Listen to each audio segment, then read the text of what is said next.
Hey guys, welcome back to another episode of the Comic Book Lowdown. I'm your host Wellington, and this is where I review comic books and comic book story arcs. And today is another one of my pull week videos. This is where I review the books that I read throughout the week. And to get started, this is kind of a slower week. I only had 3 books, and one of them I just got today actually. Not the usual day that I get it. One of them is on the computer, so just bear with me on that. But to start off with, we'll start off with the one I got today, and I got it for free because my comic book store was holding a Halloween special or a Halloween event at the store today, and they were giving out some free comic books as well as a raffle for some Walking Dead comics. And unfortunately, I didn't win, but my girlfriend did win, so I might review some of that.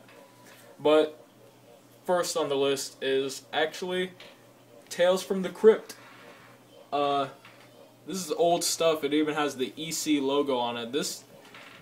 I don't know. I know that they don't make these anymore, but I don't even know if you can find these anywhere anymore. I think this was released especially for Halloween, and just look at that cover. That cover is gruesome, and that title is just very, very classic. This whole book is in black and white, all black and white book.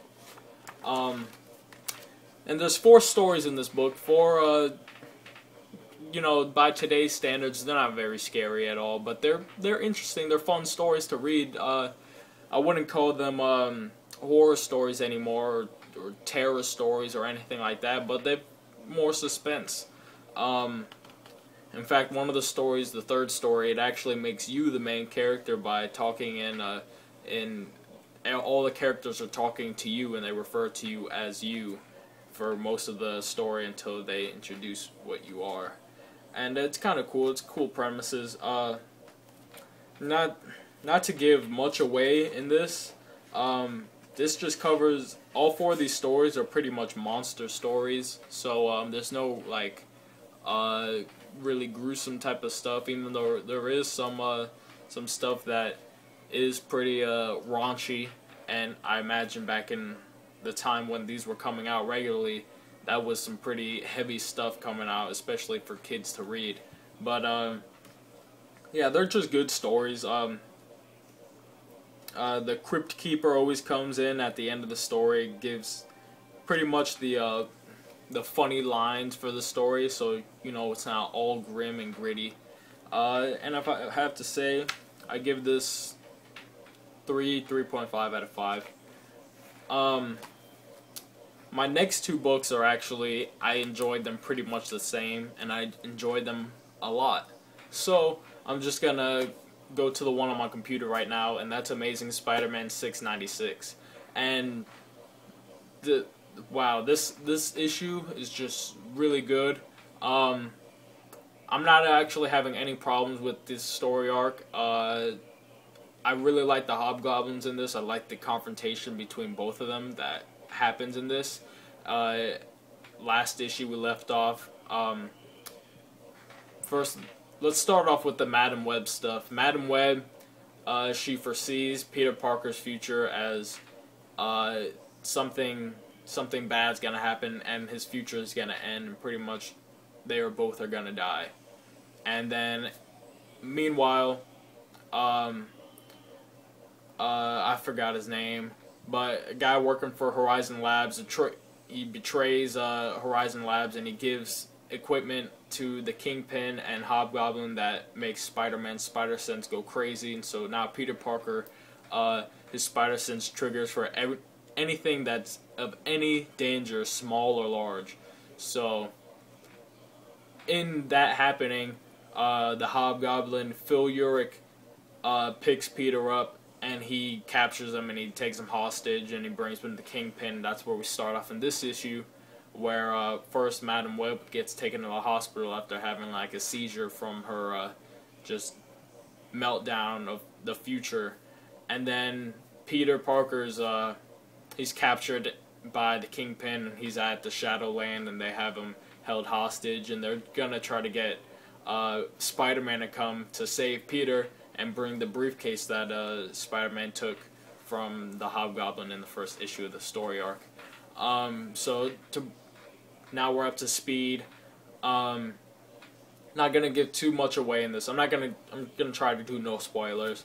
But there's some confrontation between both hobgoblins in this, and it's a very action-packed story, and it all fits together very well. And the cover is pretty great too. So if I had to grade this, 4.5 out of 5.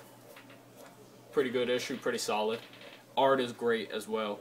The art, I really much like this art more than the Ramos art, the Humberto Ramos art.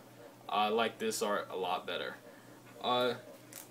And the last comic that I have here is Deadpool number 63. This is the final issue of this Deadpool series by Daniel Way, and the way I have to describe this is just great way of ending the series, great way of leading into the next series.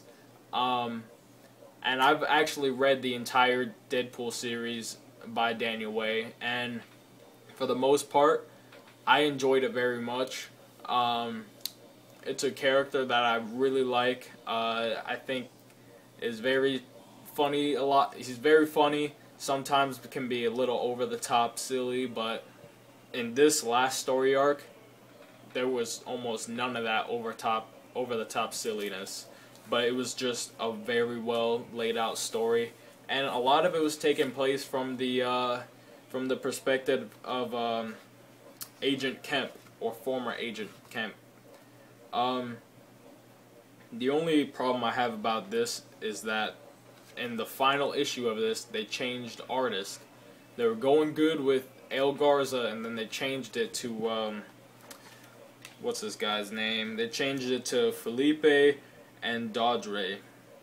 So, and the art is not terrible in this, but it doesn't draw Deadpool dynamically the way that I want. But that doesn't take away from the story at all in this. And in this story, you finally get the outcome between the what's his name? I read this yesterday and I already can't remember the bad guys' names. So there's Agent Allison Kemp.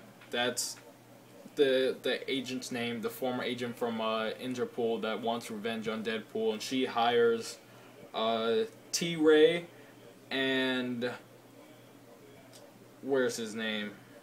I can't believe I forgot. This is gonna kill me. But yeah, this is killing me already.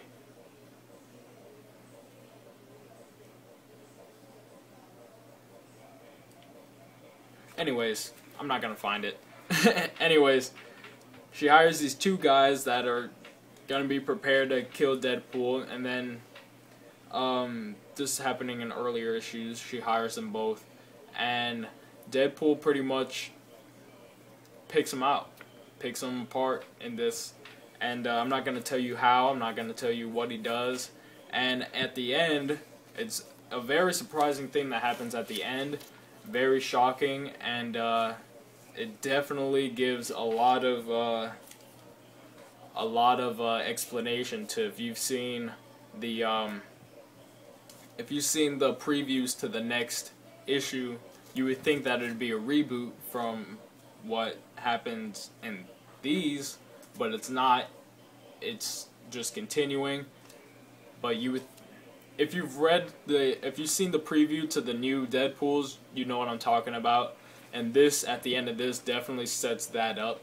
I'm not gonna, there's a special guest appearance in this that I would not expect. And if you've read Deadpool, if you've read this run by Daniel Way, you wouldn't expect it to happen either, but it does. And it gives a very good explanation of what's gonna happen in the next issues. With new writing team. And so if I have to give Deadpool 63 4.5, 4 or 4.5 out of 5.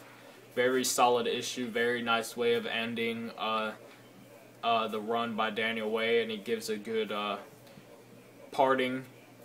some good parting words at the end of the book. And I really enjoyed it. So with some news, some upcoming news in my life that's gonna be happening. Tomorrow is my birthday. I turn 18 tomorrow, and for my gifts, I'm definitely having some new reading material that I will get to reviewing at some point in the future. Maybe not near, but I will review those kind of things. And also, I got this from the public library right by my house, and this is The Amazing Spider-Man: The Vengeance of Venom, a trade paperback. This is covering a lot of stuff. There's the first appearance of Carnage in this, and there's just all stuff between Spider-Man and Venom. It collects a lot of issues of the David Michelin run in this from the I'm thinking it's the 90s or maybe late 80s or early 90s. I'm almost done with all this, and this is just great stuff so far. And I will get around to reviewing this as a whole at some point in the near future because I'm almost done with it. But anyways, that's another video, Pool Week video. I'm Wellington Reyes, and I'm signing off with the Comic Book Lowdown, and I'll see you guys next time.